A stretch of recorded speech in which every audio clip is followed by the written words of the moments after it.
From hibernation to high energy, Team Biden is once again trying to reassure Americans that our sleepy commander-in-chief has got the stamina to be the most powerful person on the planet. President Biden finally emerging in Allentown, Pennsylvania today after taking it easy with no public appearances since Monday.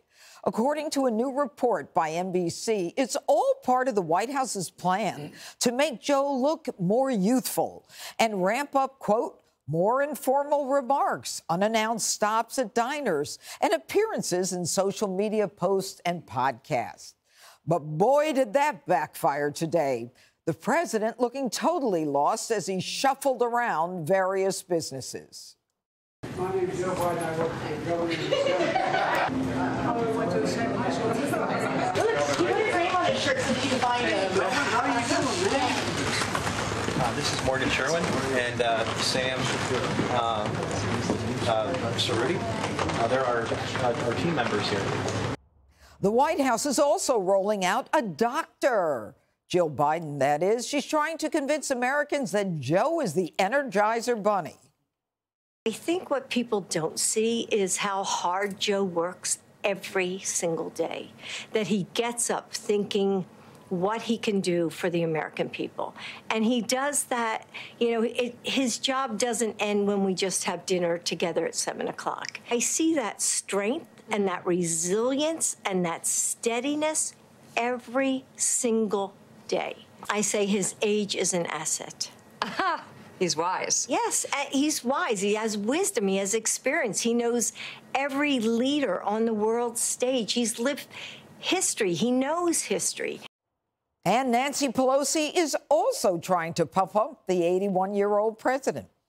The president has the weight of the world on his shoulders. He's the president of the United States, a very challenging job. There are only so many hours in the day. You can tell them everything you've done. But nobody gets elected because they deserve it. They get elected because of what they're going to do next. And what he is going to do next is, again, to continue the work he's done for America's working families. And many people are appreciating and enjoying it. They just are not giving him credit for it. All right, Jesse, Nancy Pelosi says that many people are appreciating and enjoying the work of the presidency, but they're just not giving him the credit. Do you agree? Well, the polls disagree. I mean, he's in the dumpster. And many presidents have governed to end campaign during wars, pandemics, depressions.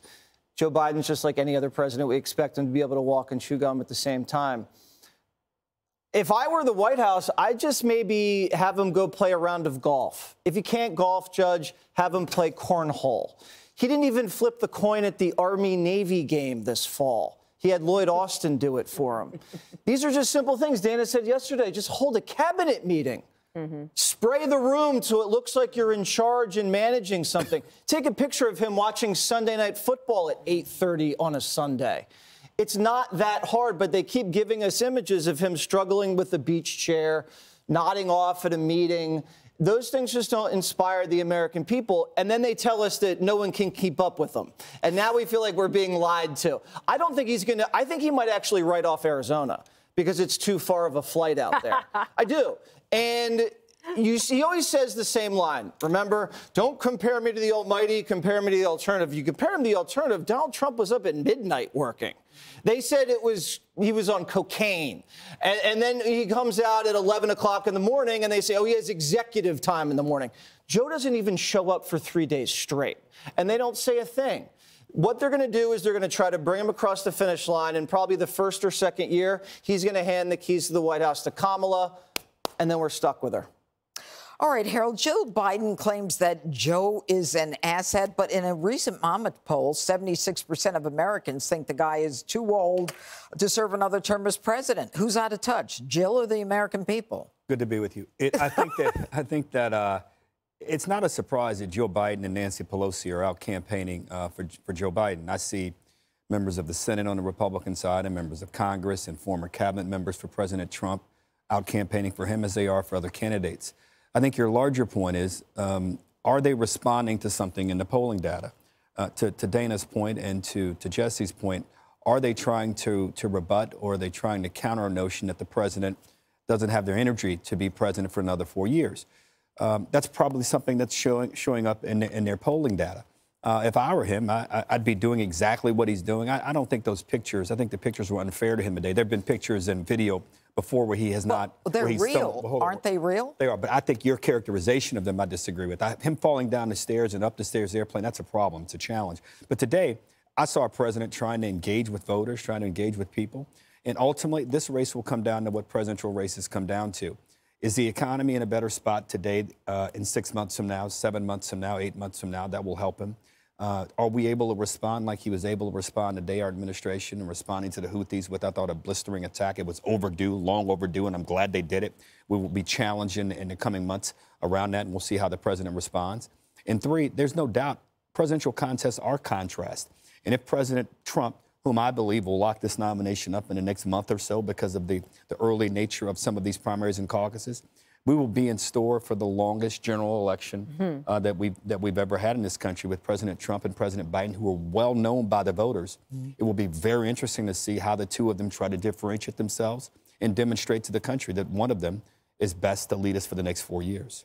Well, Dana, two questions. Number one, do you agree with Harold? But number two, Harold is giving the president kudos for responding to the Houthi attacks. Right.